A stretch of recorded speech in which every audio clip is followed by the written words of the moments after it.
Queridos, vamos lá. Hoje a gente vai dar continuidade na nossa série de pregações uns aos outros. E eu quero que você abra comigo a palavra do Senhor em Colossenses 3. Agora eu quero pedir à igreja toda a reverência, pais aí com as crianças, em nome de Jesus, estão no culto, mas eu peço que nos ajudem. Colossenses 3.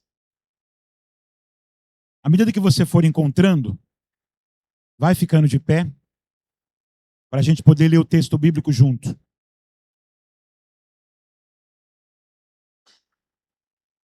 Por que ficar de pé na leitura do texto? Porque Deus vai falar conosco. Amém, igreja? E a palavra de Deus, ela é autoridade. E sempre que nós estamos diante de uma autoridade, nós devemos honrar essa autoridade. Não é por minha causa, não. Eu não sou ninguém, meu irmão. Por mim, você podia deitar aí no chão. Mas é por causa da palavra, tá bom? Vamos lá, então? Colossenses 3, do verso 1 até o verso 17. É uma leitura um tanto longa, mas vamos lá. Todos acharam? Portanto, se vocês foram ressuscitados juntamente com Cristo, busquem as coisas lá do alto, onde Cristo vive, assentado à direita de Deus. Pensem nas coisas lá do alto e não nas que são aqui da terra, porque vocês morreram e a vida de vocês está oculta juntamente com Cristo em Deus. Quando Cristo, que é a vida de vocês, se manifestar, então vocês também serão manifestos com Ele em glória.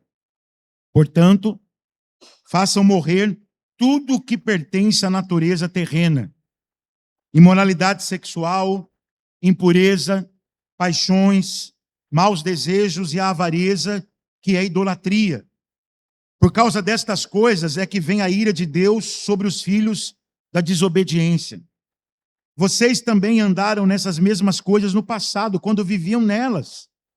Agora, porém, abandonem igualmente todas estas coisas: ira, indignação, maldade, blasfêmia, linguagem obscena no falar. Não mintam uns aos outros, uma vez que vocês se despiram da velha natureza com as suas práticas e se revestiram da nova natureza, que se renova para o pleno conhecimento, segundo a imagem daquele que a criou. Aqui não pode haver mais grego, judeu, circuncisão, incircuncisão, bárbaro, cita, escravo, livre, mas Cristo é tudo e está em todos. Portanto, como eleitos de Deus, santos e amados, revistam-se de profunda compaixão, de bondade, de humildade, de mansidão, de paciência.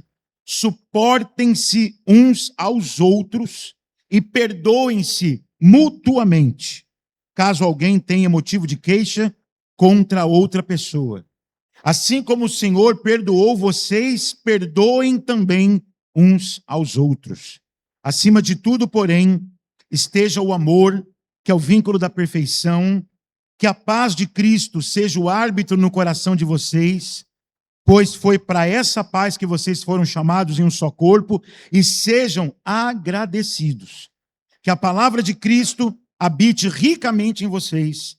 Instruam, aconselhem-se mutuamente em toda a sabedoria, louvando a Deus com salmos, hinos e cânticos espirituais, com gratidão no coração.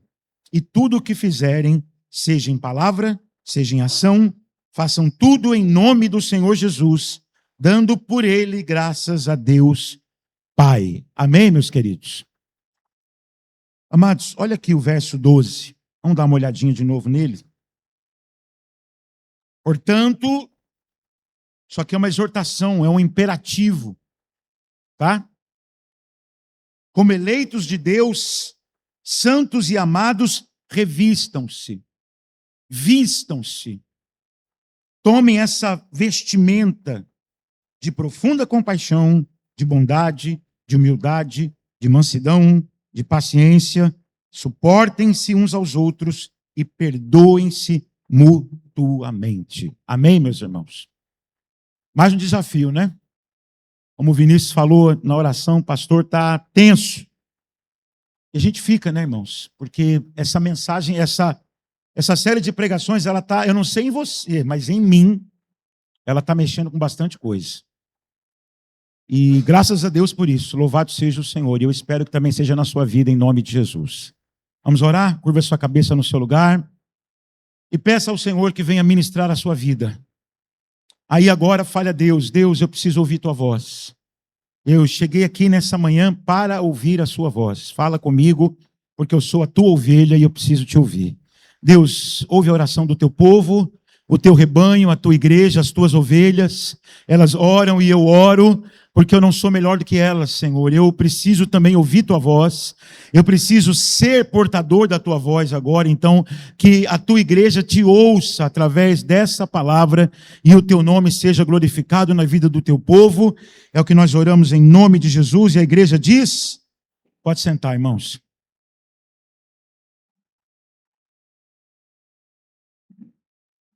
Sente.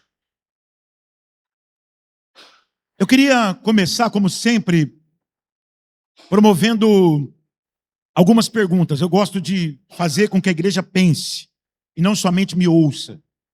Eu não estou aqui para convencer ninguém de nada, porque quem convence é o Espírito Santo. O dia que eu subir nessa plataforma para eu convencer você de alguma coisa, meu irmão, eu tenho que deixar o ministério. Por isso que é sempre temeroso para quem está na tribuna. Por isso que é sempre um desafio para quem está no púlpito.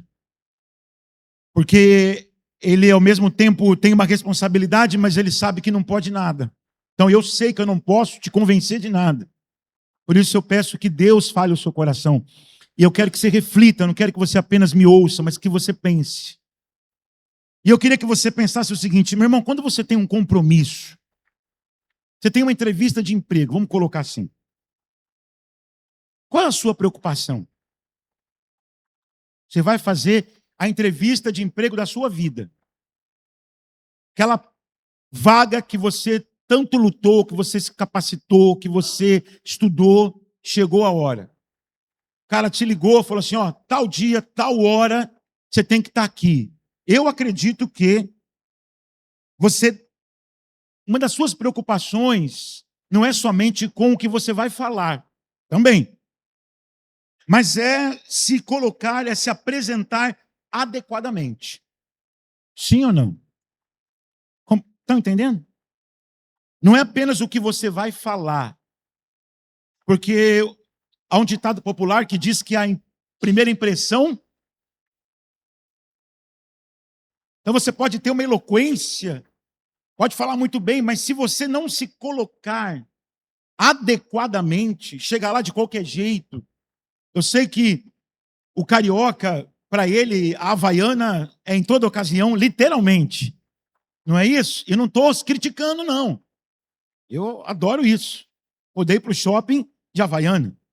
Quando nós chegamos aqui, há 20 anos atrás, para a gente era muito estranho. A gente já falou isso para vocês. Paulista vai para o shopping de meia, de tênis. Todo mundo, né? É um evento. E a gente chegou aqui, então não estou sendo crítico. Mas eu pergunto para você: você pode ir para uma entrevista de emprego de havaiano? Você não vai, né, irmão? Porque aí é muita informalidade. Concorda comigo? E a impressão que você vai passar por aquele entrevistador é uma impressão, meu irmão, é que você não está nem aí. É que você não está entendendo a importância daquele compromisso. Entende isso? É como se você não estivesse dando valor. Então, uma das grandes preocupações quando nós temos um compromisso, seja de trabalho, seja, por exemplo, de ir num casamento. Você recebeu um convite para ir num casamento. Irmão, você não vai. A não ser que esteja lá no convite, né?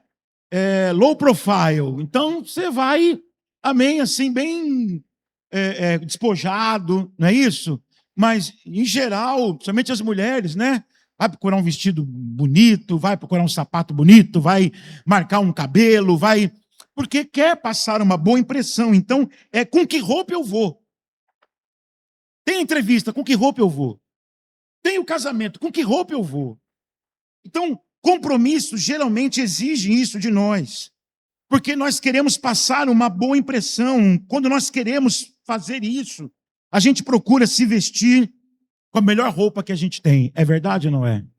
Eu não sei você, mas eu sou da época que nós tínhamos roupa de sair. Lembra disso? Amém? A mãe comprava a roupa, não, essa roupa aqui. A gente queria, eu me lembro uma vez que compraram uma roupa para mim usar. E aí eu queria usar numa maneira informal. A minha mãe um dia me olhou, eu saí do quarto trocado. Com aquela roupa. Volta. Você vai aonde? Não, mas não, essa roupa é roupa de sair. Porque queria fazer aquela boa impressão, não é isso? Para a família. Olha como eu cuido, olha como, não é? Eu faço bem para a minha família. Então é essa preocupação da roupa, né? A roupa fala muito sobre quem nós somos. Fala ou não fala? Fala, meu irmão, desculpa dizer isso. Eu sei que hoje em dia, principalmente as mulheres, não, pastor, não coloque a pregação nesse lugar, porque não é isso sim, irmãos.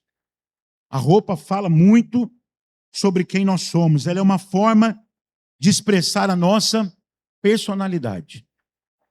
É ou não é? É. Tem roupas, por exemplo, que eu vou usar, que o Márcio não vai usar. Porque não combina com ele. Tem roupa que ele vai usar, que eu vou falar, legal, bacana, que o Vinícius vai usar, bacana, que o André vai usar, bacana. Mas tem roupa que eu vou dizer, não combina comigo. Não tem a ver com a minha personalidade.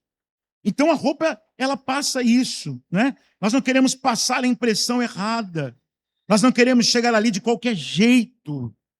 E o que é interessante é que quando a gente olha para esse texto, irmãos, pastor, você está falando tudo isso por quê? Porque o texto hoje tem a ver com isso, irmãos. O texto hoje é claro, no versículo de número 12, quando eu pedi para você voltar lá, quando o apóstolo Paulo fala, portanto, revistam-se. Tem um barulho aí, né? Esquisito. Mas amém. Veja só. Oi? Ah, tá. Então veja só. Revistam-se como santos e como eleitos, santos e amados. Você está com a Bíblia aberta aí? Amém? Essa palavra, revistam-se, ela literalmente quer dizer vista uma roupa. Amém? Essa palavra no grego, né? A gente sabe que o Novo Testamento foi escrito no grego. E essa palavra no grego, ela literalmente é vestir uma roupa. Então, o que a gente pode entender aqui desse texto, meu irmão e minha irmã? Que o apóstolo Paulo, ele está apresentando aquela igreja, escute bem, ele está apresentando àquela igreja uma maneira adequada de se vestir. Não é a roupa que eu quero vestir. Não é do meu jeito. Escute isso, irmãos. Um dos maiores problemas hoje da igreja evangélica é porque ela tem aberto mão da palavra.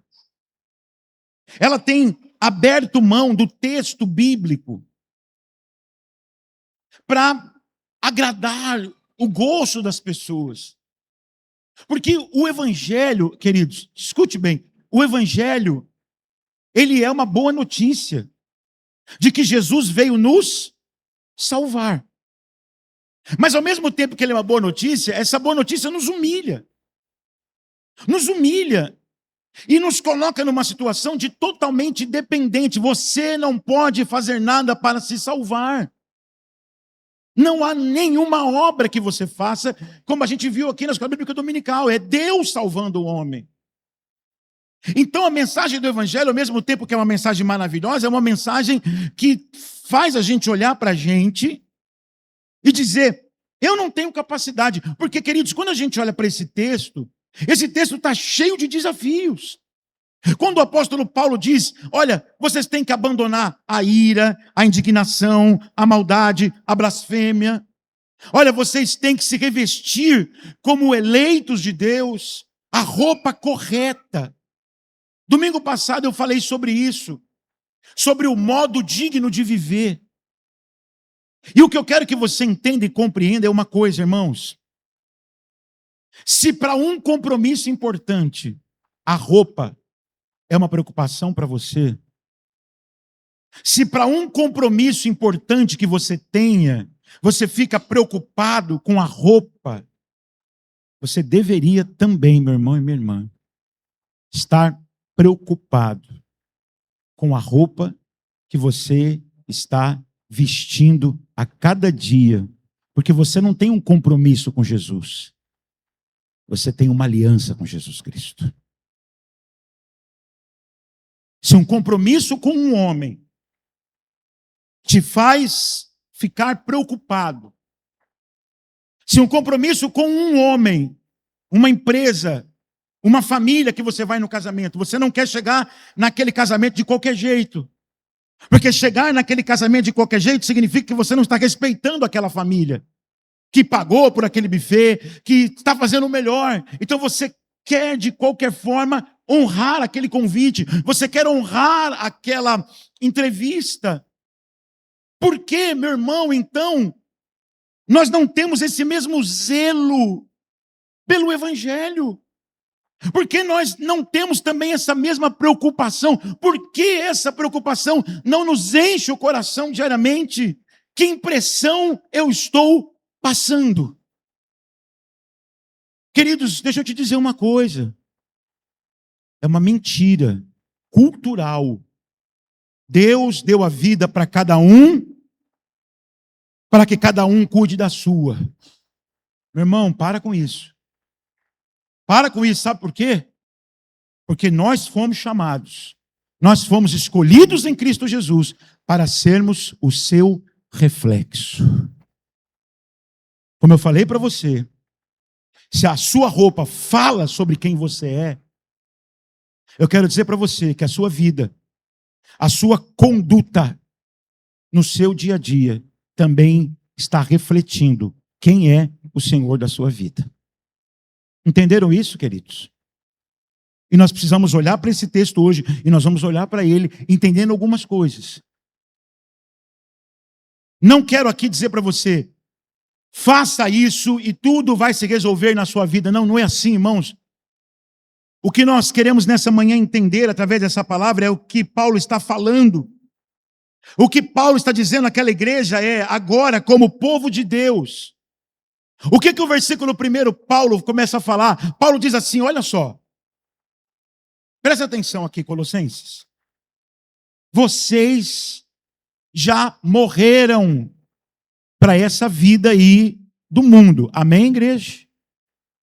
Ele não está falando isso claramente, mas ele está falando assim, se vocês já ressuscitaram com Cristo, ou seja, para ressuscitar tem que ter morrido. Amém, meu irmão? Então, abraçar a fé em Cristo, irmãos, é abraçar a morte. Deixa eu te dizer isso. Abraçar a fé em Jesus é a morte para o mundo. Porque no mundo, o homem está morto. Pastor, misericórdia. Agora o senhor falou uma coisa, não estou entendendo. Eu não estou morto, não. Eu estou aqui, estou vivo. Eu estou falando de uma morte espiritual, irmãos. Eu estou falando daquela morte que te incapacita a fazer a vontade de Deus. Aquela morte que opera dentro do teu coração, que por mais bondade que você possa produzir, ou fazer, ou pensar, pastor, eu conheço muita gente que não é crente e é melhor do que muito crente, eu também. Isso é um problema. Isso é um problema. Isso é vergonhoso. Mas isso não pode ser padrão para você. Você não pode pensar dessa forma, meu irmão e minha irmã, e se colocar assim, não, mas olha só, tem gente que não é cristã e que é melhor do que muitos cristãos, irmãos, não é isso. A gente acabou de ver aqui, eu não quero retomar a IBD, mas nós acabamos de ver que o homem, mesmo morto, espiritualmente falando, e morto espiritualmente falando, significa uma coisa, meu irmão, não é que o homem não é capaz de fazer o bem, o homem não é mais capaz de fazer o bem no padrão de Deus. Ok? Ele é capaz de fazer o bem. A questão é que não chega mais no padrão que Deus colocou, e é aí que entra Jesus. É aí que entra a minha necessidade de Cristo. Porque quando eu coloco a minha fé em Cristo, ainda que eu seja um pecador, quando eu coloco a minha fé nele como Senhor da minha vida, então ali, meu irmão e minha irmã, por causa da graça de Deus, nós somos justificados, a justiça de Jesus é colocada em nós e Deus nos olha agora como pessoas justas. Louvado seja Deus. Isso é muito maravilhoso. Mas o que nós temos que entender e compreender na manhã nesse texto é que o tempo todo Paulo está falando sobre essa tensão nesse texto. Eu não vou lê-lo todo de novo porque é grande, eu vou me parar ali no versículo 12 em diante. Mas só estou introduzindo para você o texto para que você compreenda que toda essa perícope há uma tensão.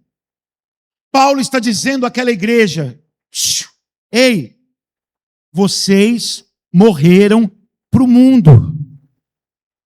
E como gente que morreu para o mundo, há alguns imperativos. Então, ele começa com uma afirmação. Amém, meus amados? Vocês já ressuscitaram com Cristo. Ou seja, morreram. Se vocês ressuscitaram com Cristo, vocês têm o quê? Uma nova... O que é maravilhoso no Evangelho, meus irmãos? É que o Senhor não nos deixa no escuro. É que Deus, Ele não nos chama para viver uma vida e fala assim, se vira. Ele mostra como, na sua palavra. E as primeiras coisas que eu quero te mostrar, vamos lá comigo, versículos 1, 2, 3. É que aqui há dois imperativos. Dois imperativos. E a gente já discutiu aqui na igreja que quando nós temos imperativos no texto bíblico, não há discussão sobre isso. Amém, igreja? Amém, irmãos? Não há discussão. Quando nós temos imperativos, tem que haver oração. Tem que haver rendição. Tem que haver confissão. Que confissão? Eu não consigo, Senhor. Me ajuda. Eu não sei, mas me ajuda. Então, se ele começa com o indicativo dizendo, vocês ressuscitaram, olha o que ele continua aqui no versículo 1. Primeira coisa que ele fala, busquem o quê, meus amados? Busquem, isso aqui é imperativo. Busquem as coisas que estão lá do alto. Aí você vai pensar assim, pastor, o que são essas coisas do alto? Você vai entender já. Não fique pensando você que essas coisas do alto aqui têm a ver com prosperidade financeira, tá?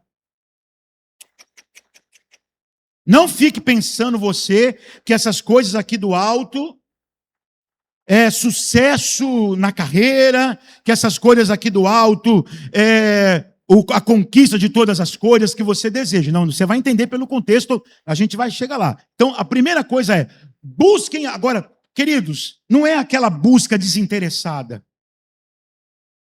Não é aquela busca que você busca, mas não querendo encontrar. É aquela busca que você é intencional. É procurar a fim de encontrar. Tem que haver uma intencionalidade. Então o que ele está querendo dizer para nós? É um novo foco. Você que nasceu de novo, você que está em Cristo, você vai ter agora um novo foco. Novos valores precisam encher o teu coração. Entende isso, irmãos? É isso que ele quer falar aqui. Que coisas são essas? Nós vamos entender. A segunda coisa que ele fala, versículo de número 2. O que ele diz aí, meus irmãos? Não somente busquem, mas pensem nas coisas que são do alto. Esse pensar significa uma coisa, é uma mudança de mentalidade. O que ele quer dizer para nós, irmãos, é o seguinte: olha só, vocês nasceram de novo. A fé de vocês em Cristo operou um milagre. Vocês estavam mortos, receberam vida, morreram, ressuscitaram e agora vivem uma nova vida com Jesus. Então, a sua mentalidade precisa o quê? Mudar. Você não pode continuar com os mesmos pensamentos, achando as mesmas coisas. Agora, olha que interessante aqui, ele vai explicar o porquê. Porque versículo 3, porque vocês morreram, e a vida de vocês está oculta juntamente com Cristo. Aí ele continua, quando Cristo, que é a vida de vocês, se manifestar, então vocês também serão manifestados com ele em glória. Ou seja, escute, a glorificação vai chegar. O que é a glorificação, irmãos? A glorificação vai ser aquele dia em que o Senhor Jesus voltar. E nós cremos que ele vai voltar. Ah, pastor, para com essa loucura. Eu tenho 50 anos e desde que eu nasci, eu ouço os crentes dizer, Jesus vai voltar e não voltou até agora. Queridos, deixa eu te falar uma coisa. Quando o homem caiu no Éden, Deus fez a promessa lá. E o Senhor falou assim, da semente da mulher vai nascer aquele que vai pisar na sua cabeça. Demorou muitos séculos. E ele veio. Então, se ele veio a primeira vez, meu irmão, não importa quanto tempo vai demorar, ele virá outra vez. E é nesse momento, igreja, e é nessa hora que nós seremos como ele é, verdadeiramente. Não haverá mais nenhuma fraqueza em nós. Não haverá mais nada que nos tente, porque nós estaremos completamente livres de toda fraqueza que o pecado opera em nós.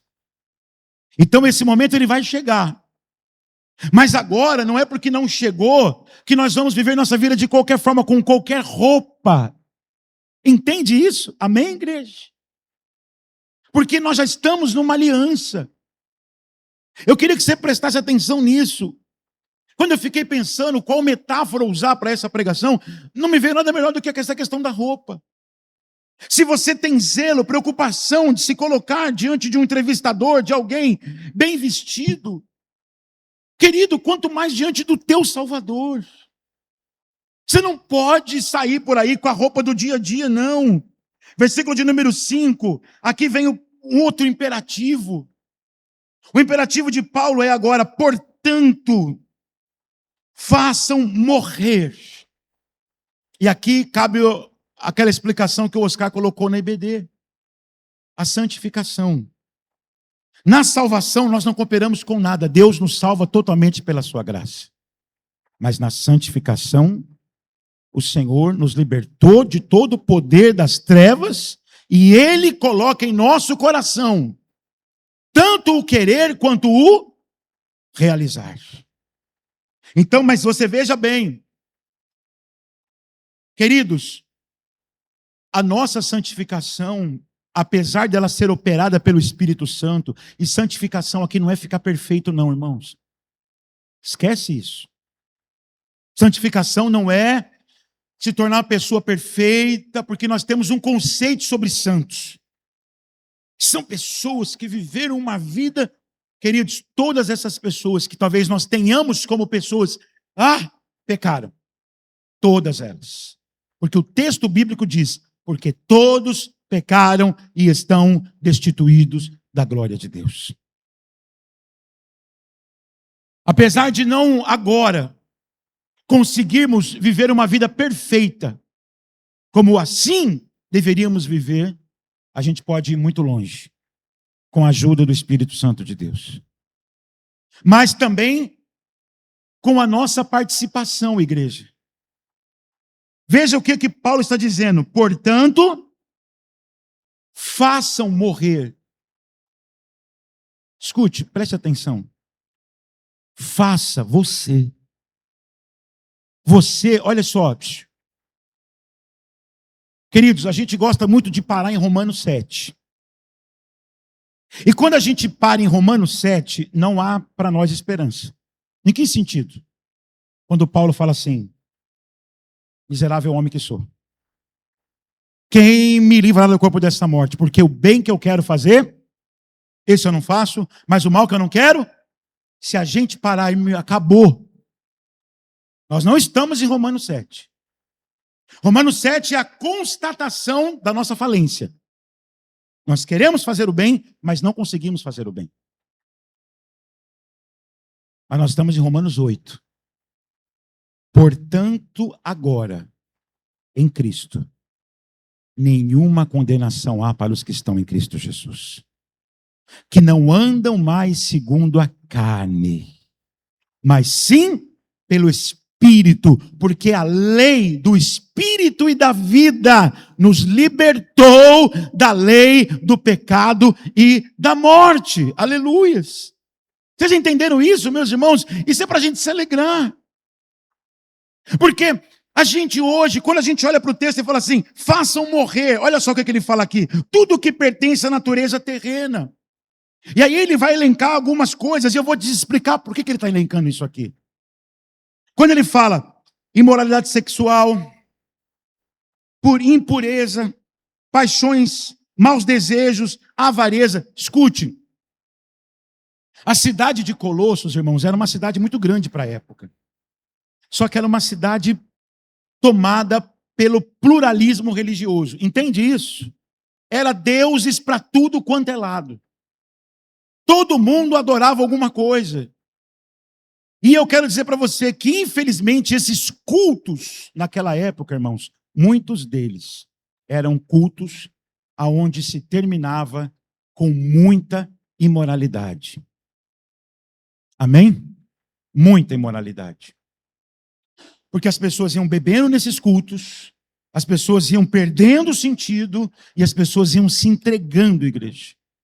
Por exemplo, o culto a Diana era um culto que se praticava. Um culto a Cibele era um culto que se praticava em Colossos. E outros cultos daquele tempo, pagãos, em que as pessoas perdiam completamente o sentido e se entregavam às mais sórdidas experiências, principalmente sexuais. Então, Paulo está dizendo isso, e é por isso que ele está elencando isso aqui, amém? Façam morrer, porque vocês, isso não cabe mais na vida de vocês. Não tem esse negócio de, não, o que eu sinto determina quem eu sou, o que eu sinto determina o que eu faço. Não, é o poder de Deus na sua vida, te ajudando a morrer. Amém, meus irmãos? E aqui ele continua, versículo de número 6, por causa destas coisas é que vem a ira de Deus sobre os filhos da desobediência, vocês também andaram nessas mesmas coisas. Olha que interessante aqui, queridos, ele está o tempo todo colocando o passado e o passado e o presente, não é isso? Vocês morreram, vocês andaram, mas agora não podem mais. Vocês andaram nessas coisas no passado, quando viviam nelas. Agora, olha o versículo de número 8, mais um imperativo. Agora, porém, abandonem ou despojem-se. Há uma versão que fala isso. Despojai-vos. Sabe o que significa essa palavra no grego? Tirar a roupa. Olha que interessante. No grego, quando você pega o Novo Testamento escrito ali originalmente, porque Paulo está dizendo àquela igreja, dispam-se, tirem essa roupa, porque essa roupa não combina mais com vocês. É igual você querer lá, você tem uma roupa lá da sua adolescência, que você guardou ela, com todo amor e carinho, que você achava que ficava uma beleza. Eu te pergunto, se você colocar agora, como é que vai ficar? Vai ficar boa? Sim ou não? Não, né, irmãos? Ah, pastor, é que o senhor não sabe, o senhor não viu a roupa. Amém. Está nessa fé, então veste. Mas você sabe, né? Ah, eu guardei meu vestido do baile de debutante. Amém. Quer colocar? Coloca. Tudo é possível aquele que crê. Amém, meu irmão? Mas não tem coisa que não tem mais, irmãos, que a ver com a nossa vida. É isso que o texto bíblico está falando. Então, abandonem. Agora, veja só. Abandonem a ira, a indignação, a maldade, a blasfêmia, a linguagem obscena no falar. Sabe o que Paulo está falando aqui, irmãos? Daquela coisa que a gente chama hoje de temperamento. Amém? Ah, é o meu temperamento. ser essa pessoa iracunda, ser essa pessoa explosiva, ser essa pessoa que... Eu não sei se você conhece gente assim, mas você já viu gente que só sabe pensar mal dos outros? Já viu gente assim? Como é triste, né? A pessoa só sabe alimentar, pensar, esperar o mal. Um dia eu fui conversar com uma pessoa por uma coisa que havia acontecido. E é interessante, eu falei para essa pessoa, eu falei, sabe o que me deixa triste com você? É que tudo que parte de mim sempre é o mal. Você não espera nada de bom de mim. Tudo que é com relação a mim, você só espera o mal. Então tem gente assim, meu irmão. Tem gente com aquela maldade no coração, aquela coisa assim, sabe, de, sei, tá. Ah, tá bom. Não, ele fez aquilo, tá, ela fica, tá. Sei bem por que fez. Conheço bem por que falou. Isso é maldade, meu irmão. Isso é maldade no coração. A linguagem obscena no falar. Queridos, palavrão na boca de crente, irmãos. Palavrão na boca de crente. Querido, presta atenção. Essa roupa não te fica mais bem. Amém, meu irmão e minha irmã? Um dia até você vestiu ela. Mas agora não pode mais. Não mintam uns aos outros. Olha só, de novo, uma vez que vocês se despiram do quê? Com as suas práticas. E se revestiram. Olha aqui a palavra revestir, a palavra vestir. Você se vestiu com uma nova natureza. E aí ele vai continuar. E aí no versículo 12, onde nós queremos chegar aqui, ele vai dizer assim, vamos lá. Portanto, como eleitos de Deus. Então aqui ele já começa a dizer, e a falar, olha só. Você crê que você é salvo? Quantos creem que são salvos aqui, meu irmão? Essa palavra é para a gente. Porque, queridos, deixa eu te falar uma coisa. Esse evangelho do meu jeito, esse evangelho da minha forma, é o que eu acho. É muito achismo, irmão. É muito achismo. Não, mas eu acho. Não, nós temos que ter a humildade. Se nós cremos que a Bíblia é a palavra de Deus, inerrante, eficaz, amém, infalível, a palavra de Deus, então o que vai regular a nossa fé é o quê? É a palavra de Deus. Ah, mas eu encontro muita coisa difícil, porque olha só, o que nós vamos ler aqui? Portanto, como eleitos de Deus, santos e amados, deixa eu te falar uma coisa. A gente não faz nada para sermos santos e amados. Nós já somos em Cristo Jesus, ok? Por que tem pessoas, irmão, que desistem do evangelho? Por que há pessoas cansadas dessa religião evangélica? E eu vou te falar uma coisa, eu sou um deles. Eu vejo coisas, olha, essa semana eu fiquei indignado. Que diz que teve um negócio lá em São Paulo para Jesus, não é isso? O que fizeram? Chegou no final, colocaram um monte de político na plataforma. Um monte. Não é para Jesus isso aqui?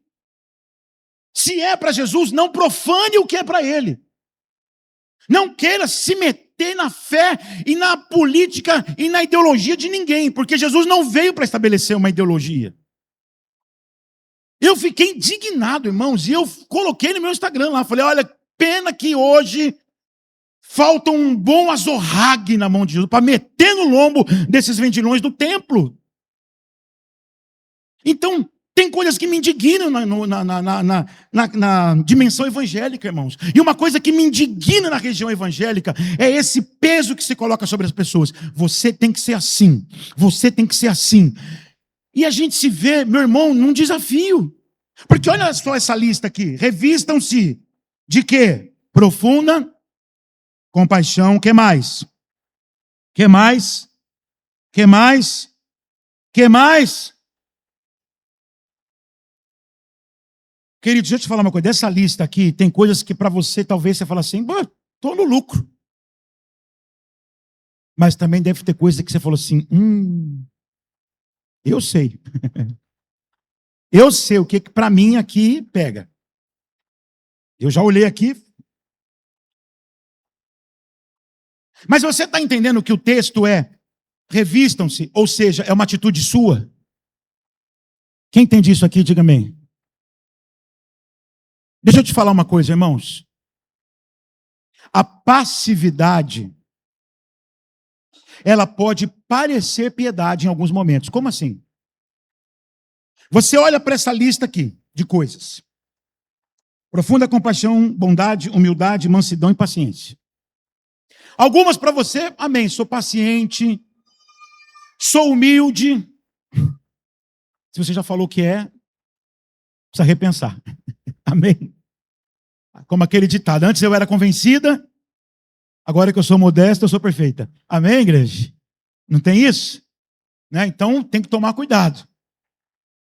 Mas amém.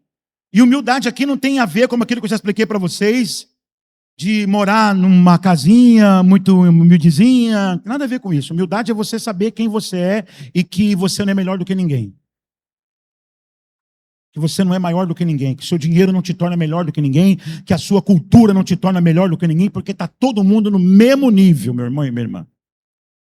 Então, quando a gente olha para esse texto, a gente é desafiado, sim ou não?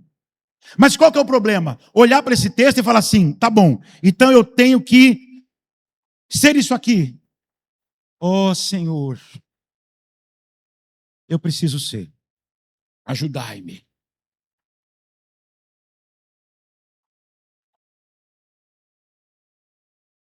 Entendendo? Não. Eu preciso orar. Eu vou depender de Deus. Mas eu vou ser ativo nisso. Compreenderam isso, meus irmãos? Eu não vou ser passivo. Com uma piedade, como eu falei para você, com uma passividade que não, estou esperando no Senhor. Eu não mudei ainda porque eu estou esperando no Senhor. Não, revistam-se. Revistam-se. Você que é aquela pessoa mais pilhada, você que é aquela pessoa mais sem paciência, sem mansidão, você precisa levantar alerta todo dia de manhã e ficar olhando, olha só, para as coisas da sua vida, trazendo o sacrifício de Cristo sempre à sua mente, enchendo a sua vida com a palavra de Deus. Porque você precisa se apresentar dignamente. Amém? Lembra da roupa? Sim ou não, irmãos? Lembra da roupa? Você tem que se apresentar dignamente. Então é oração, sim. É dependência, sim. É Deus, eu preciso que o Senhor me ajude nisso. Mas é também agindo, meu irmão. É se revestindo. Versículo de número 13, que nós vimos domingo passado. Suportem-se uns aos outros. Não vou entrar nisso aqui, porque nós já falamos sobre isso domingo. E o que nós concluímos aqui, que domingo suportar é aguentar, sim. Até quando eu vou suportar vocês? Lembra de Jesus? Lembra? Jesus, quando ele desceu do monte, ele havia acabado de se transfigurar. Escuta isso, igreja. Ele havia acabado de se transfigurar diante de 3 discípulos. Quando ele chega no pé do monte, há uma multidão, uma discussão, e ele pergunta, o que está acontecendo aqui? Aí um rapaz se levantou e falou assim, eu trouxe o meu filho para expulsar. Ele tem um demônio que pega ele desde a infância e joga ele na água, depois joga ele no fogo, eu não aguento mais. E eu trouxe ele para os teus discípulos fazerem alguma coisa, e eles não puderam. O que Jesus fala para aqueles homens? Olha, eu vou falar o que ele falou, tá, irmãos? Geração incrédula. Até quando eu vou suportar vocês? Entende isso? Até Jesus, meu irmão, chegou aqui, ó. Mas o que nós vimos na primeira pregação? João 13. tendo amado o que era seu, amou até o fim. Então aqui, meu irmão, suportar é aguentar, sim. É aguentar, e como eu falei, é o querer estar junto. Quando ele fala esse suportem-se, eu quero estar junto com aquele irmão. Eu quero estar com aquela irmã. Apesar das diferenças que podem existir, apesar das divergências que podem existir, igreja é isso. Igreja não é uma manada de gente que pensa todo mundo igual, que veste todo mundo igual, que ninguém tem opinião nenhuma. Não, meu irmão e minha irmã, eu gosto do azul, mas eu detesto o azul. Amém, meu irmão e minha irmã, mas maior é o sangue que nos une, o sangue de Jesus Cristo. E eu vou caminhar com você, mesmo vestindo essa abóbora que eu não gosto. É um exemplo bobo. Mas uma coisa interessante que a Isabela colocou no grupo da igreja hoje de manhã, e eu queria que você prestasse atenção no que ela colocou lá. Ela agradeceu pelas felicitações e disse assim: meus irmãos de sangue. A gente acha que nós não somos irmãos de sangue. Nós somos irmãos de sangue, igreja. Se nós temos um sangue que nos une, é o sangue de Jesus Cristo. Parabéns, minha irmã, pela sua maturidade. Meus irmãos de sangue, é isso aí, a gente tem que começar a se ver assim, igreja. Nós temos que começar a nos vermos assim, porque, veja só, perdoando-se mutuamente, meu amado e minha amada, perdoando uns aos outros, caso alguém tenha motivo de queixa. Olha o que é interessante aqui. O apóstolo Paulo não esconde os problemas que podem existir na igreja. Concorda comigo? Caso alguém tenha queixa um do outro, isso pode acontecer.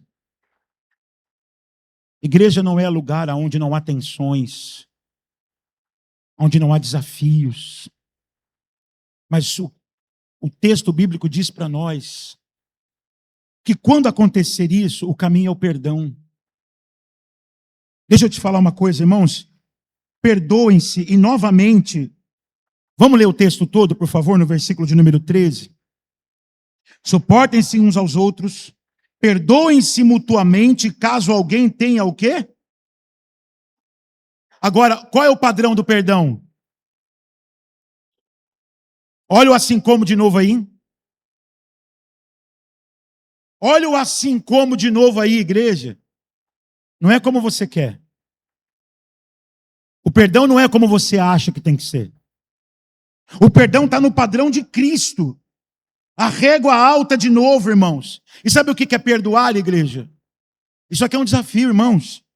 Porque perdoar é você abrir mão do direito legal da dívida. A dívida existe. Não é fazer de conta que ela não existe. Vamos nos lembrar daquela parábola do credor incompassivo?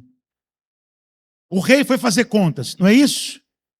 O rei levantou ali, chamou o tesoureiro e falou: vamos fazer conta. Quem que me deve? O tesoureiro traz lá o nome de uma pessoa e fala assim: essa daqui, ó, te deve uma fortuna. É uma quantidade impagável. O rei mandou chamá-lo. Ou seja, o rei tinha direito sobre aquela dívida. Sim ou não? Ela existia. Ela não era irreal, ela era real. Ele tinha o direito. Se ele levasse isso a um tribunal, qualquer juiz daria ganho de causa para esse rei. Entende isso? Se ele levasse para o campo da justiça, paga agora, você deve. Mas esse homem, cheio de compaixão, quando aquele devedor chega e diz assim: tem compaixão de mim, porque eu não tenho como te pagar, o que ele faz? Ele perdoa. Ele não cobra a dívida. Embora ele tenha o direito legal. O rei o perdoa. E perdoar, escute, meu irmão e minha irmã, foi abrir mão do direito legal de ser ressarcido. Tudo era a favor do rei. Mas entendam, perdão é totalmente imerecido. Amém, igreja? Por mais que isso doa em nós. Preparando essa mensagem, eu me lembrei de uma cena de um seriado que passou muitos anos atrás, Toma lá da cá. Lembrei. E há um momento em que há uma cena daquela atriz Zezé Polesse, que ela faz lá uma pessoa que persegue todo mundo naquele condomínio. E ela chega lá e ela fala assim, essa frase me marcou. Ela fala assim, para aquelas pessoas que estão ali: eu guardo rancor. Eu guardo, ela fala isso, eu guardo rancor. Eu não sou de perdoar, ameaçando. Depois acontece uma outra cena, aconteceu o que não deveria ter acontecido, ela volta e ela fala assim para aqueles personagens: eu disse para vocês, eu guardo rancor. Perdão é coisa de gente superior. E ela faz assim, sabe o que ela fala? E ela fala assim: eu sou baixa. Eu sou inferior. Então comigo não tem coisa de perdão. Por isso que isso me marcou. Queridos, deixa eu te falar uma coisa. Eu não quero aqui desmerecer a dor de ninguém. Não quero. Porque eu já fui traído. Eu já fui traído por uma das pessoas que eu mais confiei na minha vida, depois da minha mulher. A pessoa que eu coloquei na minha mesa, dentro da minha casa, que disse para mim assim: você é meu irmão, a tua filha é minha sobrinha. E que me traiu covardemente. Irmão, foi duro. Foi duro. E alguns aqui sabem de quem eu estou falando. Você tem 20 e tantos anos. Então eu não quero desmerecer a sua dor, porque é demais. Você ter se dedicado, você ter... Mas o que nós podemos fazer contra o texto bíblico, igreja? Que argumento a gente pode apresentar quando o texto está dizendo para a gente: perdoe. Perdoe. Agora, quando o Senhor fala para a gente, escute, perdoe, Ele se coloca como referência. Ele não está exigindo nada de nós que Ele não tenha feito. Mas aí você vai dizer assim para mim: pastor, não, agora o senhor está indo longe demais. Porque Jesus era Deus. Jesus era Deus, então não vale isso, é uma coisa errada. Porque, amados, escute, eu quero que você compreenda isso. Mesmo encarnado, Ele abriu mão da prerrogativa de ser Deus. Amém? Ele estava como homem. Ele está colocando aqui a questão como homem. Então, quando ele nos diz, assim como eu, ele quer dizer como homem e não como Deus.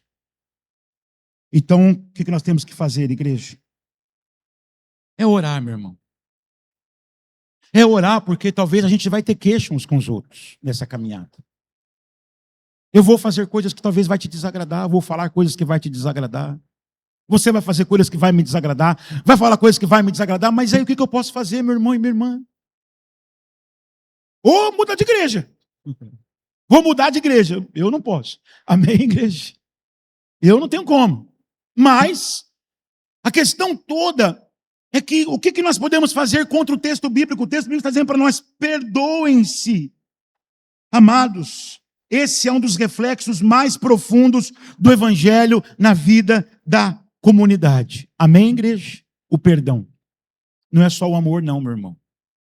Não é só o amor, não. É o perdão. Sabe por quê? Porque com o perdão nós deixamos de ser pessoas cobradoras para sermos pessoas perdoadoras. Amém, igreja? Eu sei que está difícil hoje. Porque talvez quem de nós aqui não temos questões para serem resolvidas, meu irmão? E quando a gente fala assim, não é justo. Não é justo, não é justo, não é justo.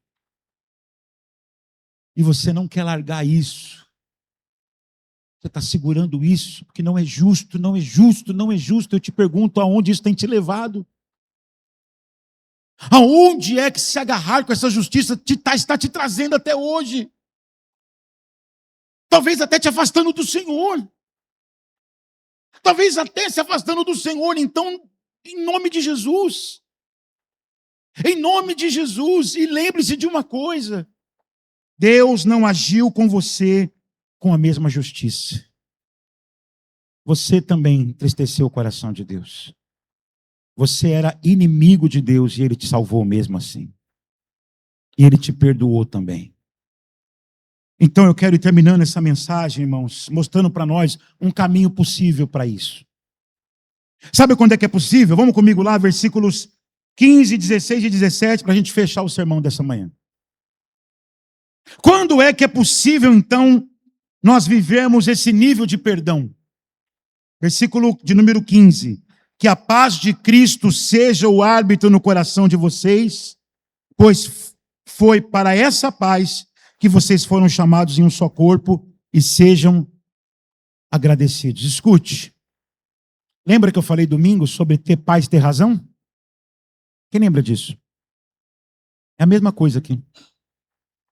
Esse texto ele é muito mal interpretado, sabia disso? No seguinte sentido: a pessoa pega esse texto para falar o seguinte: se você tem paz, é de Deus. Olha só, você orou por uma coisa, você tem paz, é de Deus, porque está escrito que a paz de Deus vai ser o árbitro no seu coração. Então vocês, não é nada disso que o texto está falando. O que o texto está falando é, diante dos conflitos que possam existir na vida comunitária da igreja, diante dos desafios que podem existir na vida comunitária da igreja, o caminho que vocês têm que tomar é o caminho da paz. Entende isso? Amém, igreja? O árbitro, quem que é o árbitro, igreja? A gente chama árbitro de quê? Juiz. O que o juiz decide? A partida. O juiz está ali ou não está para decidir a partida? Claro que não jogando, mas ele está ali para fazer a lei valer. Não é isso? Então ele arbitra, ele tem autoridade, ele tem poder, ele é juiz. Ele decide muitas vezes. Foi cartão ou não foi cartão? Foi pênalti ou não foi pênalti? É o juiz que vai dizer. Não é o que os jogadores querem dizer. É verdade ou não é? Porque o jogador vai querer, não foi pênalti. E o outro vai dizer, não foi. Aí chama o VAR, né? Agora, chama o VAR. Aí o cara vai lá, olha lá, vai. Foi pênalti. Pronto, vira aquela confusão. Mas tem o que ali? Um juiz para arbitrar aquela partida e falar assim, não. Então aqui, a paz ser o juiz é isso, meu irmão e minha irmã. A Tânia teve um problema com a Helena, ou a Helena teve um problema com a Lourdes. Amados, o que elas vão ter que fazer para que haja essa vida, haja esse perdão? A paz vai ter que ser o árbitro. Eu prefiro ter paz do que ter razão, para o nome do Senhor ser glorificado. É isso. Segunda coisa, versículo de número 16. Que a palavra de Cristo habite ricamente em vocês, irmãos. Queridos do Senhor, quando a palavra de Cristo habita dessa forma na nossa vida, nós não vamos ter outra coisa a fazer senão vivê-la. Amém? Porque nós vamos estar cheios da palavra. Escute, esse habitar é mais do que apenas ocupar um lugar físico, é influenciar. Pasmem vocês, irmãos. Há crentes que não querem ler a Bíblia, sabe por quê? Vou me comprometer. E quanto mais eu souber, mais vai ficar alta. Então é melhor que eu não saiba. Porque aí eu vou ficar na ignorância, na inocência. Entende isso? Não, então, tem gente assim, irmão, que foge do texto bíblico, mas não, habite ricamente. Quando a palavra habita assim em nós, irmãos, será menos, eu acho, e será mais, assim diz o Senhor.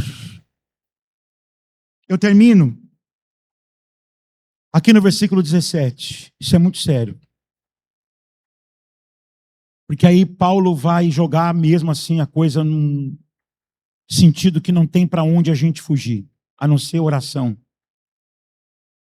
Tudo o que fizerem, seja em palavra, seja em ação, façam como representantes dele. Ok? Escute, Fazer algo em nome de Jesus, igreja, é ser um representante de Jesus. É como alguém que está representando Jesus. Pense nisso. Somente você, cristão, cristã. A vida não é sua para você viver do jeito que você quer, da forma que você quer. Você é um representante de Cristo. Você é uma representante de Jesus. Qual é a roupa que você vai querer continuar vestido, irmão? Qual é a roupa que você vai querer continuar vestida? Que o Senhor nos ajude, igreja. Que o Senhor tenha misericórdia de nós. E que a gente possa, através da oração e da busca, porque essas coisas lá do alto é tudo isso aqui, igreja. Entenderam agora? Buscai as coisas que são do alto. É tudo isso aqui. É sermos essa fonte de misericórdia. É sermos essa fonte de bondade. É sermos pessoas perdoadoras. Que o Senhor nos ajude, igreja. Curva a sua cabeça. Aí no seu lugar. Feche os seus olhos.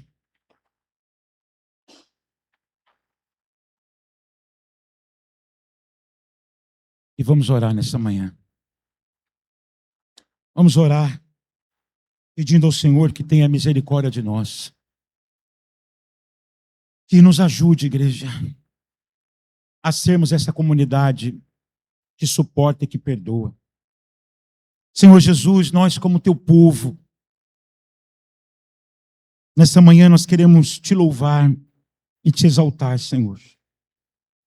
Por nos permitir, Deus, conhecer e compreender mais sobre o teu propósito com a nossa vida, através dessa palavra, Jesus. Senhor, nós sabemos que, por Deus, em seu grande amor, nós fomos eleitos. Mas fomos eleitos, Senhor, não somente para a salvação, mas nós fomos eleitos para sermos santos, para sermos irrepreensíveis, como diz a tua palavra. Nós te somos gratos, Senhor. Muito obrigado, Deus, por tua graça. Mas nós aqui estamos confessando nessa manhã, Jesus, de tudo o que ouvimos, que é para nós, Deus, um grande desafio ainda. Que nós precisamos crescer, Senhor, em santificação. E queremos te pedir que nos ajude com esses imperativos que nós aprendemos hoje, Senhor, a fazermos o que precisa ser feito, a perdoar, a suportar, a ajudar, a cooperar. Perdoa-nos, Senhor, por muitas vezes sermos passivos quanto aos imperativos de buscarmos e pensarmos nas coisas do alto, de fazermos morrer a nossa natureza pecaminosa, de abandonarmos as manifestações de um temperamento caído, de nos revestirmos das verdadeiras virtudes que nos tornam reflexos teus, Senhor, neste mundo. Senhor, perdoa-nos. Perdoa-nos por te tratarmos como um mágico e não como um oleiro. Nos arrependemos disso, Senhor. Porque como oleiro, o Senhor nos molda pacientemente. Te rogamos nessa manhã, meu Deus, onde daqui a pouco nos assentaremos à mesa contigo e com os nossos irmãos, que nos ajude. Nos ajude, Senhor, pois teu é o querer e o realizar. Queremos ser uma comunidade pautada, Deus, no amor e nas suas expressões, como suportar, como perdoar uns aos outros. Queremos ser teus reflexos, Senhor. É o que nós oramos a ti nessa manhã, aqui nesse lugar. Em nome do Senhor Jesus.